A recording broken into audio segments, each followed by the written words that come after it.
नमस्कार दोस्तों, स्वागत है आपका स्टडी फॉर सिविल सर्विसेज में। वीडियो को पूरा देखिए। कोई भी आपका फीडबैक है, कोई सजेशन है, तुरंत वीडियो में कमेंट करके जरूर बताइए। अच्छा लगे तो वीडियो लाइक जरूर कर लीजिए और ऐसे वीडियो लगातार फ्री में पाने के लिए चैनल को तुरंत सब्सक्राइब कर लीजिए और बेल आइकन को जरूर टैप कर लीजिए ताकि आगे भी सारे वीडियो आपको मिलते रहे। यूट्यूब में फॉलो करते हैं तो प्लीज ये वाला फ्री टेलीग्राम चैनल जरूर ज्वाइन कर लीजिएगा। सारे नोटिफिकेशन, सारे अपडेट यहीं पे आते हैं, ध्यान रखिएगा। स्टडी फॉर सिविल सर्विसेज का कोई भी पेड ग्रुप अगर आपको ज्वाइन करना है तो सिर्फ 856480560660897523860445 यही नंबर है हमारे, सिर्फ जहां पे कॉल या व्हाट्सएप कर सकते हैं। इंस्टाग्राम पे हमारा पेज जरूर फॉलो कर लीजिएगा, studyforcivil.services है। ट्विटर पे हमको जरूर फॉलो कर लीजिएगा, @studyforcivils है। सारे क्वेश्चन अटेम्प्ट करिए और स्कोर अपना तुरंत कमेंट करके बताइए। दोस्तों नमस्कार, स्टडी फॉर सिविल सर्विसेज में आप सभी का स्वागत है। यहाँ पे जो यूपीपीएससी प्रीलिम्स एग्जामिनेशन की हम पेड क्विज देख रहे हैं, कंटिन्यू करेंगे उसको। और पिछले वीडियोस को भी प्लीज़ फॉलो कीजिएगा, काफ़ी एक्सपेक्टेड क्वेश्चंस हैं। और इसके रिगार्डिंग इस एग्जामिनेशन के लिए हमारे जो पेड ग्रुप्स हैं वो भी स्टार्ट हैं, आप उसमें एडमिशन ले सकते हैं पूरी तैयारी के लिए। डिस्क्रिप्शन बॉक्स में हमारी कॉन्टैक्ट डिटेल्स प्रोवाइडेड हैं, उस पर कॉन्टैक्ट आप कर लीजिएगा अगर आपको इसमें जो है एडमिशन लेना है। तो हम स्टार्ट करेंगे आज के फर्स्ट क्वेश्चन के साथ। कहा जा रहा है कि वरदराज पेरुमल मंदिर जो कि कांचीपुरम में है, तमिलनाडु में, ठीक है, किस देवता को समर्पित है? तो इसको हिंदी में जो है हस्तगिरी भी कहा जाता है इस मंदिर को, और डेडिकेटेड है लॉर्ड विष्णु को, ठीक है। ऑप्शन इसमें हम बी को चुनेंगे। और इसमें आपने शायद पढ़ा होगा कि जो अलवार संत थे, ठीक है, तो उनसे भी वो इससे मतलब काफ़ी संबंधित रहे और उस वजह से भी चर्चा में रहता है, तो ध्यान रखेंगे इसे। नेक्स्ट है 1968 में त्रिभाषा सूत्र की सिफारिश किस समिति ने की थी? तो जैसे आप अभी लेटेस्ट में 2020 वाली जो है एजुकेशन पॉलिसी के बारे में पढ़ते हैं, तो सबसे पहले जो हमारी नेशनल पॉलिसी एजुकेशन की 1968 वाली है, कोठारी कमीशन के नाम से जानते हैं इसको। इसमें रिकमेंडेशन दिया गया था कि जो है हिंदी, इंग्लिश और रेस्पेक्टिव स्टेट की जो रीजनल लैंग्वेज है, ठीक है, वो उसका कह लीजिए एक तरीके से शिक्षा में यूज़ हो, तो उससे संबंधित था ये। तो इसी कोठारी कमीशन ने इसको सजेस्ट किया था। कर्नाटक संगीत का पितामह किसे कहा जाता है? ठीक है, फादर ऑफ कार्नेटिक म्यूजिक। तो ये हैं जो है इसमें पुरंदर दास, इनका नाम ध्यान रखेंगे, ऑप्शन बी वाला, ठीक है। और इसमें जो है ये एक फैक्ट पूछा जाता है कि किसके डिवोटी थे? तो जो है भगवान कृष्ण के डिवोटी थे, और कई सारे जो कह लीजिए कर्नाटिक म्यूज़िक को एक तरीके से ख्याति प्राप्त करने के लिए इनका योगदान जो है रहा। और इसी में एक चीज़ ये पूछी जाती है कि ये जो त्यागराज ऑप्शन फर्स्ट में लिखा है, इससे भी एक दो बार क्वेश्चन पूछे गए हैं कि जो है ये कौन थे, ठीक है। तो ये भी एक भक्त मार्गी जो है पोइट थे और कार्नेटिक म्यूज़िक से ही संबंधित थे, तो ये भी काफ़ी फेमस रहे, इनका नाम भी ध्यान रखना है। मुगल सम्राट अकबर किस वाद्य यंत्र को बहुत ही कुशलता से बजाता था? तो इस तरह की चीज़ें भी पूछी जाती हैं। तो Akbar was a great player of naqqara, ठीक है, इसको जैसे आम बोलचाल की भाषा में नगाड़ा भी कहते हैं, ठीक है, तो इसको ध्यान रखेंगे, ऑप्शन बी को चुनेंगे। एक क्वेश्चन यहाँ पे आपसे ये है कि जो है औरंगजेब कौन सा वाद्य यंत्र बजाता था? जरा कमेंट कीजिएगा। तो प्रसिद्ध मीनाकारी जिसका नाम है थेवा कला, जिसका संबंध किस राज्य से है? तो बेसिकली जो हमारी ज्वेलरी मेकिंग का टर्म है मीनाकारी, उससे संबंधित होता है। तो उसी का एक नाम रीजनल लेवल पे थेवा कला जो संबंधित है राजस्थान से। राजस्थान में एक प्रतापगढ़ नाम का रीजन है, ठीक है, और वहाँ पे काफ़ी फेमस है। और एक ज्वेलरी मेकिंग टेक्निक है जिसमें गोल्ड को जो मल्टी कलर ग्लासेस होते हैं उसमें इन्फ्यूज़ किया जाता है और ज्वेलरी वगैरह बनाई जाती है। मुगल एरा में मुख्य रूप से ये ओरिजिन हुआ था, तो इसको भी ध्यान रखेंगे। नेक्स्ट है स्यादवाद किस धर्म का मूल आधार है? ये टर्म्स काफ़ी इंपॉर्टेंट होते हैं, इनके बारे में डिटेल में प्लीज़ आप लोग पढ़ा करिए।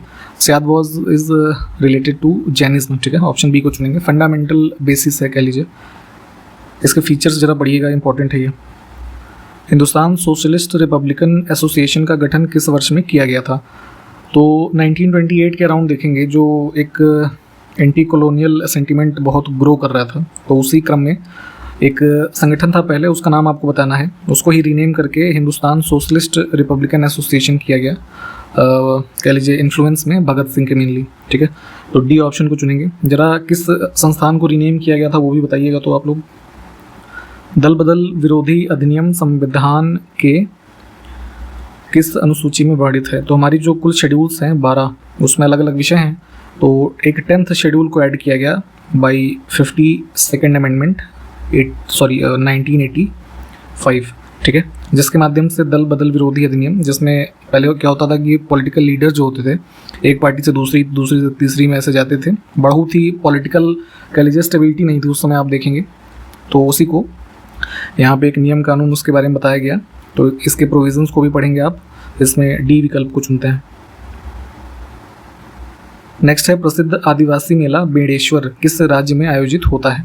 तो ट्राइबल फेस्टिवल है, इसको ध्यान रखना है। और जो है एनुअल बेसिस पे इसमें डूंगरपुर डिस्ट्रिक्ट है राजस्थान में, वहाँ पे आयोजित किया जाता है।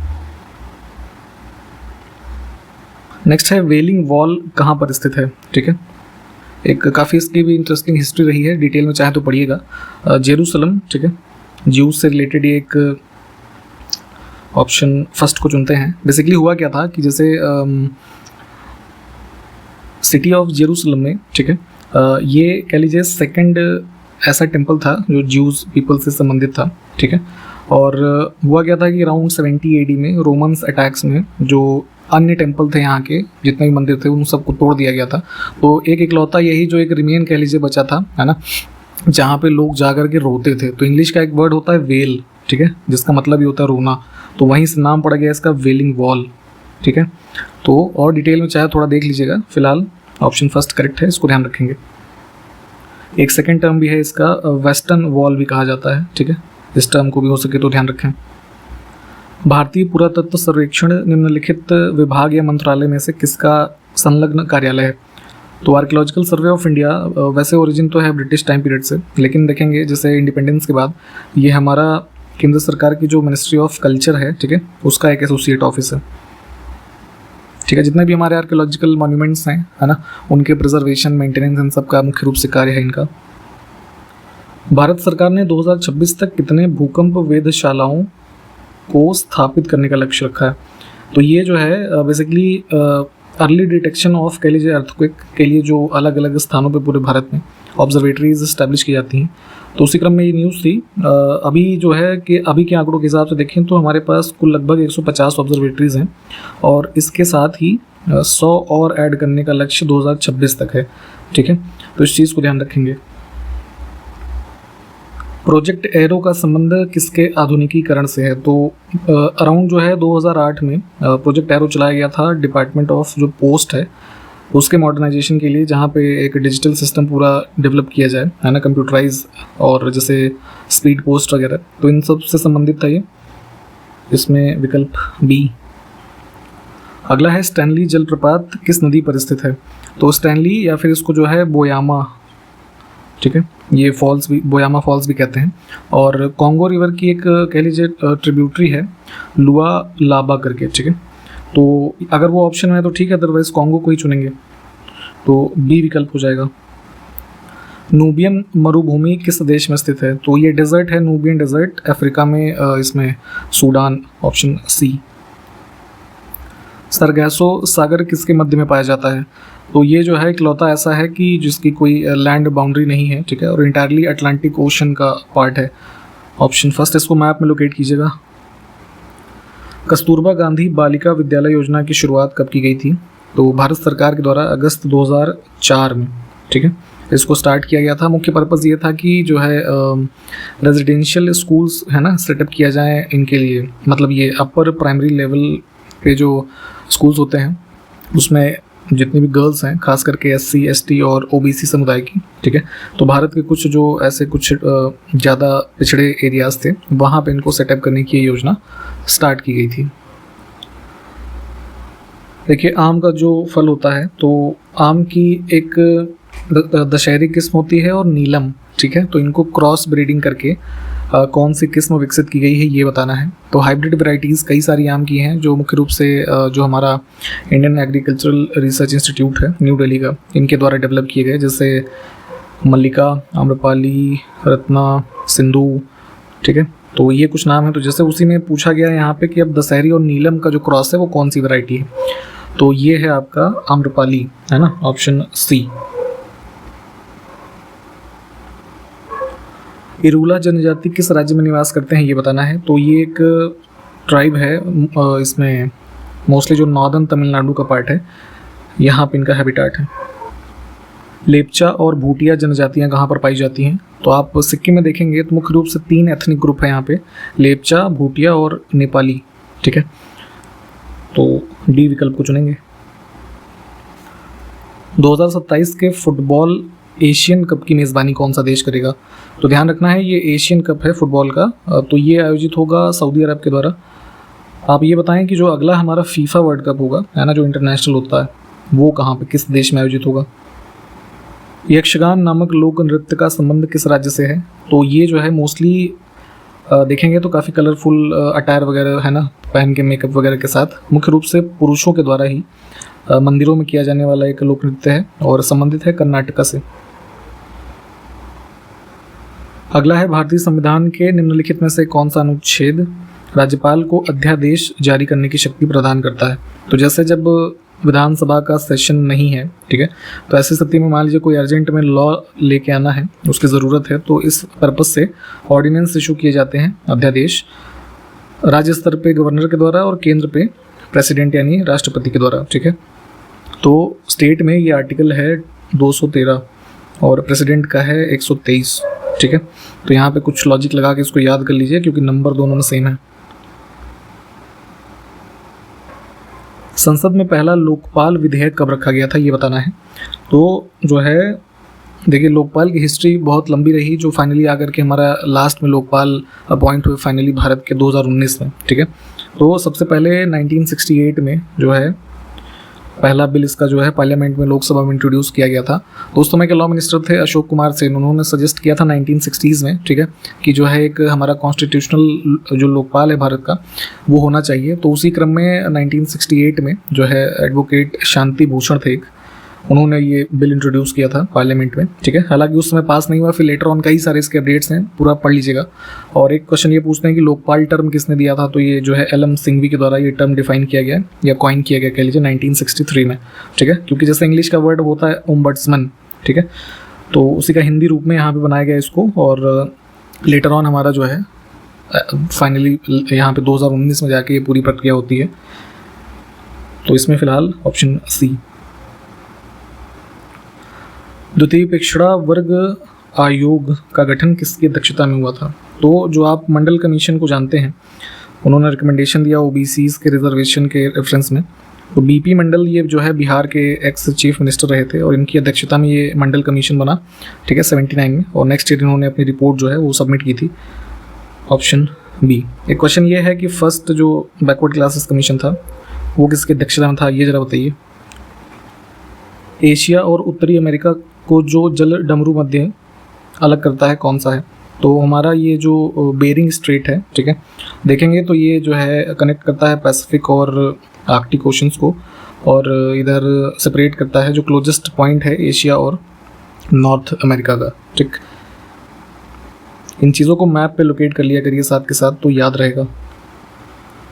इसमें से कौन से जो हमारे पेयर हैं वो सही सुमेलित हैं, ये बताना है। तो पहला पेयर हमारा गलत है, बॉस जल डमरू मध्य जो है बॉस स्ट्रेट, इसकी अगर हम इससे रिलेटेड चीज़ों की बात करें तो ज्वाइन कराता है ये किसको, तस्मान सी और इंडियन ओशन। और इधर जैसे कॉन्टिनेंट वाइज देखें तो ऑस्ट्रेलियन मेनलैंड और जो आइलैंड ऑफ तस्मानिया है, ठीक है। तो इस वजह से ये न्यूजीलैंड जो दे दिया था ना गलत है, बाकी ये दूसरा और तीसरा ये ठीक है। इनको मैप पे लोकेट कीजिए ज़रा। एक पुस्तक है माई ट्रुथ, इसके लेखक का नाम बताना है। तो ये पुस्तक लिखी गई थी जो है इंदिरा गांधी के द्वारा, ऑप्शन डी, ठीक है। और जैसे ये महात्मा गांधी की पुस्तक है ना माई एक्सपेरिमेंट्स विद ट्रुथ, है ना, तो उसको भी ध्यान रखेंगे, ठीक। और जैसे यहाँ पे अन्य नाम लिखे हुए हैं किरण बेदी, तो इनसे संबंधित एक पुस्तक है आई डेयर, जिसको ध्यान रख सकते हैं। खुशवंत सिंह की एक पुस्तक जो है फेमस है ट्रेन टू पाकिस्तान, ठीक। तो चारों ऑप्शन से संबंधित हमने एक एक किताब के नाम देख लिए हैं। सरोजनी नायडू को नाइटिंगेल ऑफ इंडिया का खिताब किसने दिया? तो चूँकि ये जो है एक पोएट भी थी और पॉलिटिशियन थी, और इनके जो कह लीजिए पोएम्स होती थी तो उसमें इमोशंस की काफ़ी अधिकता होती थी। और यहाँ पे इन सब चीज़ों को रिकॉग्नाइज करते हुए भारत कोकिला या नाइटिंगेल ऑफ इंडिया इनको कहा गया महात्मा गांधी जी के द्वारा, ठीक। ऑप्शन डी को चुनेंगे। और she was the first women to become a governor in Indian state कह लीजिए आफ्टर इंडिपेंडेंस, तो ये चीज़ भी पूछी जाती है कई बार, ऑप्शन डी। नेक्स्ट है ध्वनि निम्नलिखित माध्यमों में से किस में से गुजर नहीं सकती है।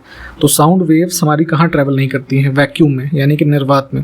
ठीक, ऐसी स्थिति जैसे होता क्या है बेसिकली कि साउंड ट्रैवल करता है ना, जो है हमारे कह लीजिए पर्टिकुलर ऑब्जेक्ट जो है जैसे द्रव, ठोस या गैस, तो इनमें जो पार्टिकल्स हैं, ठीक है, उनके मोशंस के थ्रू ये जो है आगे प्रोपेगेट होता है। बट निर्वात यानी वैक्यूम जैसी कंडीशन जहाँ पे ग्रेविटेशन वगैरह नहीं है तो क्या होता है, वहाँ पे कोई पार्टिकल ही मौजूद नहीं है। ठीक है, तो ऐसी स्थिति में साउंड ट्रैवल नहीं कर सकता। तो इसमें डी विकल्प को चुनेंगे। भारत का पहला निजी रेलवे स्टेशन कौन सा है। ठीक है, तो प्राइवेटली डेवलप्ड रेलवे स्टेशन है ये आपका हबीबगंज। ठीक है, ऑप्शन फर्स्ट जो है ना, भोपाल मध्य प्रदेश में स्थित है। जैसे कई बार अब दूसरा नाम देके भी पूछ लेते हैं, तो ऑफिशियली जो है ये रानी कमलापति रेलवे स्टेशन इसका नाम है, इसको भी ध्यान रखिएगा। चित्रकूट या फिर चित्रकोट भी कहा जाता है इसको। ठीक, ये जलप्रपात को भारत का नियाग्रा जलप्रपात की संज्ञा दी जाती है। तो ये किस नदी पर स्थित है, तो जो है यहाँ छत्तीसगढ़ में बस्तर में देखेंगे इंद्रावती रिवर पे जो है इसका लोकेशन है। ऑप्शन हम सी को चुनेंगे। निम्नलिखित में से कौन सा जल जनित रोग नहीं है, वाटर बॉर्न डिजीज। तो जल के कंटामिनेशन है ना, कंटामिनेटेड वाटर कंज्यूम करेंगे तो उसकी वजह से हो सकता है आपको कॉलरा, हेपेटाइटिस और टाइफाइड। इसमें चिकन पॉक्स नहीं होगा, ये बेसिकली हमारी एक वायरल डिजीज़ होती है। ठीक है, और इसको कॉजिंग जो हमारा वायरस है कौन सा होता है, वेरिसेला जोस्टर। ठीक है, इसका नाम भी ध्यान रखेंगे। समावेशी विकास सूचकांक निम्नलिखित में से किसके द्वारा जारी किया जाता है। तो इंक्लूसिव डेवलपमेंट इंडेक्स को स्टार्ट किया था वर्ल्ड इकोनॉमिक फोरम ने 2017 में। ठीक है, राष्ट्रीय खाद्य सुरक्षा अधिनियम किस वर्ष लागू हुआ था, नेशनल फूड सिक्योरिटी एक्ट। तो पार्लियामेंट के द्वारा पास किया हुआ एक्ट था 2013 का, ये ऑप्शन सी को चुनेंगे, जिसमें ऑब्जेक्टिव ये था कि भारत के हर सिटीजन की फूड सिक्योरिटी जो है उसको इंश्योर किया जाए। और इसमें जैसे प्रावधान ये किया गया कि जो स्टेट्स हैं वो आइडेंटिफाई करें और अपने स्टेट में कि जो एलिजिबल हाउस होल्ड हैं, है ना, जिनको फूड ग्रेन्स की ज़रूरत है, और उसमें केंद्र सरकार जो ये 5 kg ग्रेन्स हैं इसको प्रोवाइड कराएगी इसमें। ठीक, आधारभूत उद्योग के अंतर्गत निम्नलिखित में से कौन सा शामिल नहीं है। ठीक है, तो जो इंडेक्स ऑफ इंडस्ट्रियल प्रोडक्शन आता है तो वहाँ पे आप देखते हैं कि जो हमारी 8 कोर इंडस्ट्रीज़ हैं, है ना, उनके आधार पे जो असेसमेंट होता है, आंकड़े प्रकाशित किए जाते हैं हमारी इंडस्ट्रीज़ के रेफरेंस में। तो उसमें ई कॉमर्स नहीं है। ठीक है, 8 में इलेक्ट्रिसिटी है, हमारा स्टील है, ठीक है, रिफाइनरी प्रोडक्ट जो होते हैं, क्रूड ऑयल, ठीक है, कोल, फर्टिलाइज़र, सीमेंट यहाँ पे दिया ही हुआ है, और ये नेचुरल गैस। ठीक,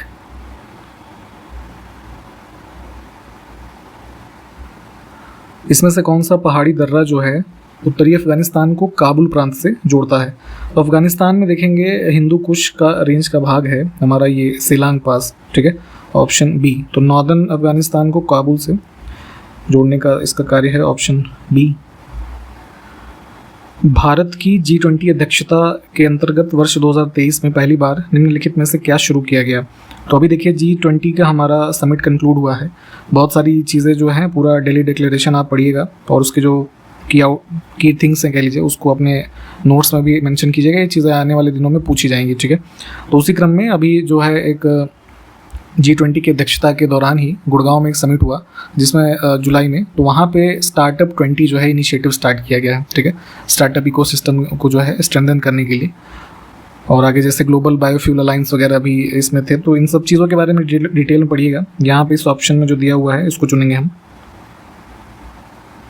अफ्रीका और एशिया को अलग करने वाला अर्थात लाल सागर एवं अदन की खाड़ी को जोड़ने वाली जल संधि का नाम बताना है। इसको मैप में लोकेट कीजिएगा। रेड सी और जो है गल्फ ऑफ एडन में ये बाब अल मंदाब स्ट्रेट हमारा जो है लोकेटेड है। यूकाटन स्ट्रेट किन 2 देशों को जोड़ता है। तो सेंट्रल अमेरिकन रीजन में देखेंगे मैक्सिको और क्यूबा। ठीक है, ऑप्शन फर्स्ट हमारा जो है करेक्ट हो जाएगा। यूकाटन चैनल भी इसको कहते हैं, ये भी हो सके तो ध्यान रखेंगे। डोवर जल संधि इसमें से किसको जोड़ती है। तो यूरोप में देखेंगे इधर जैसे इंग्लैंड की बाउंड्री है और फ्रांस। ठीक है, तो यहाँ पे इसकी लोकेशन है, और इंग्लिश चैनल इधर और यहाँ पे नॉर्थ सी। ठीक, तो ऑप्शन सी करेक्ट हो जाएगा। देखिए जितने भी हमने जैसे स्ट्रेट्स वगैरह यहाँ पे देखे हैं, इसको लोकेशन आप नहीं देखेंगे तो याद ही नहीं होगा, ये 1-2 बार याद करेंगे भूल जाएंगे। ठीक है, तो मैप पे लोकेट करना इनको ज़रूरी है। हाल ही में एशियाई टेबल टेनिस चैंपियनशिप 2023 में भारतीय पुरुष टीम ने कौन सा पदक जीता है? तो ये जो है एशियन टेबल टेनिस चैंपियनशिप जो हुई है साउथ कोरिया में, और इंडिया ने इसमें जो है ब्रॉन्ज मेडल जीता है, ऑप्शन सी। सितंबर 2023 में कौन सा देश यूरोपीय संघ के हॉराइजन साइंस रिसर्च प्रोग्राम में फिर से शामिल हुआ है? तो इसमें जो है यूके शामिल हुआ है। 2020 की जो ब्रेक्जिट डील थी, ठीक है, तो उसमें कुछ यहाँ पे कह लीजिए ये रिस्ट्रिक्शंस थे, तो उसको अभी रिसेंटली 2023 में अप्रूव किया गया, ठीक उसमें करके। और इसमें जो है अभी ऋषि सुनक जो वहाँ पे अब पीएम हैं, ठीक, तो उन्होंने अभी इसको जो है अनाउंस किया था। तो इसमें अब जो मुख्य रूप से साइंटिफिक रिसर्च से संबंधित प्रोग्राम है, तो इसमें जो यूरोपियन यूनियन है इन्होंने अप्रूव किया है यूके को फिर से शामिल करने के लिए। तो थोड़ा डिटेल में चाहे तो देख लीजिएगा, फिलहाल अभी प्रीलिम्स वगैरह के लेवल पे इतना ही पूछेंगे। उत्तर प्रदेश के कितने शिक्षकों को राष्ट्रीय शिक्षक पुरस्कार 2023 से सम्मानित किया गया? तो अभी रिसेंटली जो है प्रेसिडेंट ने ये अवार्ड दिए भारत के कुल 75 ऐसे शिक्षकों को शिक्षक दिवस के अवसर के आसपास। तो उसमें से उत्तर प्रदेश की अगर हम बात करें तो इसमें 3 लोग थे, ठीक है। यहाँ मेरठ के एक इंटरनेशनल स्कूल है, उसके प्रिंसिपल सुधांशु शेखर पांडा, ठीक है, और बुलंदशहर के जिनका नाम था चंद्र प्रकाश अग्रवाल, और फतेहपुर की टीचर हैं ये आशिया फारूकी करके नाम है इनका, ठीक। तो इन तीनों के नाम ध्यान रखिएगा, ये इंपॉर्टेंट है। हाँ, यहाँ पे देख लीजिए लिखे हुए हैं। प्रतिवर्ष विश्व अल्जाइमर दिवस किस दिन मनाते हैं?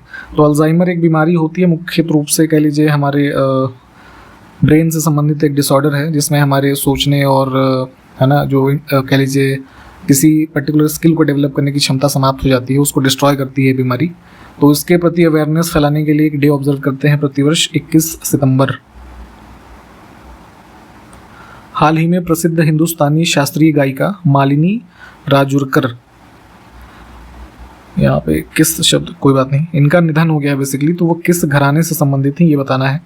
तो ये जो है ग्वालियर घराने से संबंधित रही, और इनकी कमांड जो एक थी प्रमुख रूप से वो टप्पा और तराना जैसे जिनर्स पे, ऑप्शन सी। हाल ही में प्रकाशित पुस्तक आइडल्स अनअर्थिंग द पावर ऑफ मूर्ति पूजा, इसको किसने लिखा है? तो ये जो है अमीश त्रिपाठी, भावना रॉय, ये दोनों जो है को राइटर्स हैं इसके, ऑप्शन सी को चुनेंगे, ठीक है। और यहाँ पे इस वीडियो को हम समाप्त कर रहे हैं। सारे क्वेश्चंस को जो मैप वाले हैं कम से कम उसको प्लीज़ देख लीजिएगा, और पूछे गए क्वेश्चंस को आंसर कीजिए। कंटिन्यू करते हैं इसको फिर अगले वीडियो में, तब तक के लिए नमस्कार, जय हिंद।